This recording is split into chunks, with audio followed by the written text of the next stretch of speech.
मेरे प्रिय छात्रों, आपका स्वागत है शौर्य क्लासेस में। आज हम हिंदी के महत्वपूर्ण प्रश्न पद्यांश की सप्रसंग व्याख्या कैसे की जाए, इस पर चर्चा करेंगे। तो आज मैं आपके लिए तुलसीदास जी की कुछ पंक्तियां लेकर आई हूँ। तो सबसे पहले मैं इन पंक्तियों का सस्वर वाचन करूँगी। रानी में जानी अजानी महापापी पाहन होते कठोर ही राजहु काज अकाज न जान्यो कहिए तिए को जिन कान कियो है। ऐसी मनोहर मूर्ति बिछुरे कैसे प्रीतम लोग जियो है। आँखन में सखी राख बेजोग इन्हें किमी के वनवास दियो है। आँखिन में सखी राखी बेजोग इन्हें किमी के वनवास दियो है। तो जब हम सप्रसंग व्याख्या करते हैं तो हमें 4 चीज़ों का लिखना बहुत ज़रूरी होता है। एक होता है संदर्भ, दूसरा होता है प्रसंग, तीसरा होता है व्याख्या और चौथा होता है काव्यगत सौंदर्य। तो सबसे पहले हम संदर्भ के बारे में लिखेंगे। संदर्भ में भी हमें 3 बातों का पता होना चाहिए। एक होता है कि वो किस पुस्तक से ली गई है, ये जो पंक्तियां हैं ये किस पुस्तक से ली गई हैं। दूसरा, हमें उसके पाठ के नाम का भी पता होना चाहिए और फिर उसके कवि कौन है ये पता होना चाहिए। तो संदर्भ लिखते समय हमें ये 3 बातें पता होनी चाहिए। प्रस्तुत पंक्तियां हमारी पाठ्यपुस्तक हिंदी काव्यखंड के वन पथ पर नामक पाठ से ली गई हैं। इसके कवि तुलसीदास जी हैं। इसके बाद लिखा जाता है प्रसंग।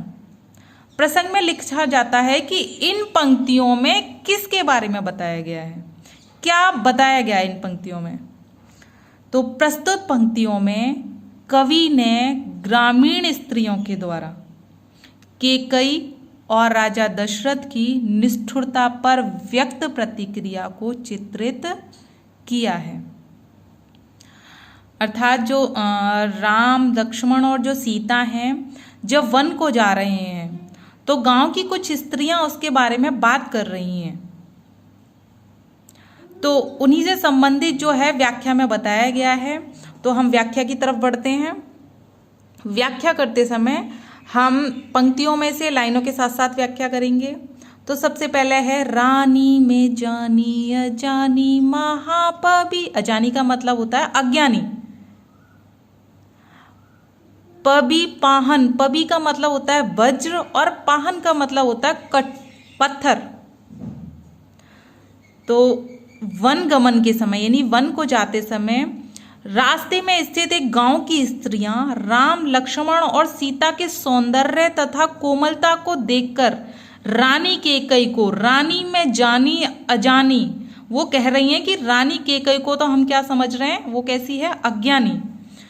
पबी पाहन, पबी का मतलब होता है वज्र तथा पाहन होता है पत्थर।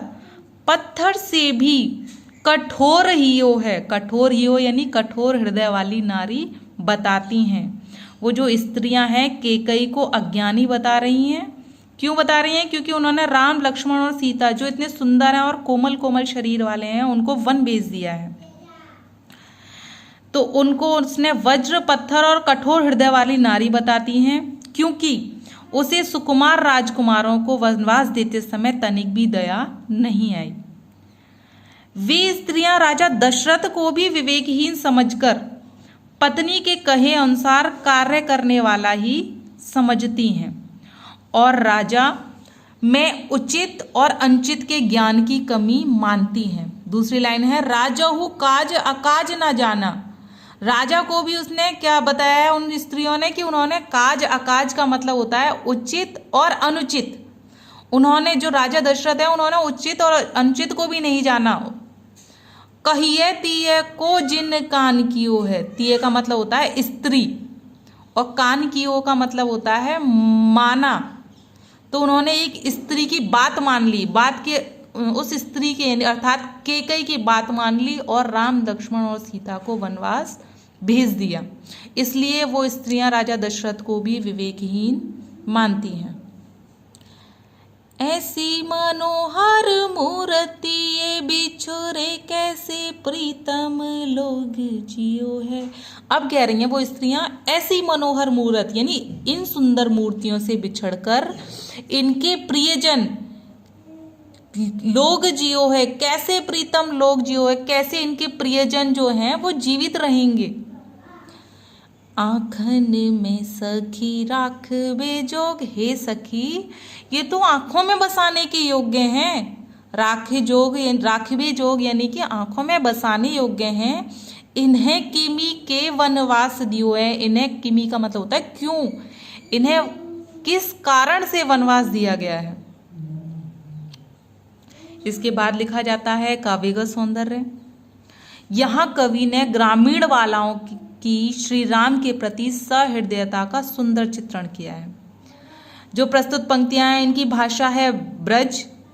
कान भरना और आंखों में रखना दोनों शब्दों का प्रयोग हुआ है और दोनों है मुहावरे। तो इसमें कान भरना और आंखों में रखना जैसे मुहावरों का समावेश हुआ है। शैली है मुक्तक, छंद है सवैया। इन पंक्तियों में रस है करुण रस और श्रृंगार रस। अलंकार है अनुप्रास, गुण माधुर्य और शब्द शक्ति है अभिधा, लक्षणा और व्यंजना। तो इस तरीके से छात्रों सप्रसंग व्याख्या की जाती है और इन चारों बिंदुओं को ध्यान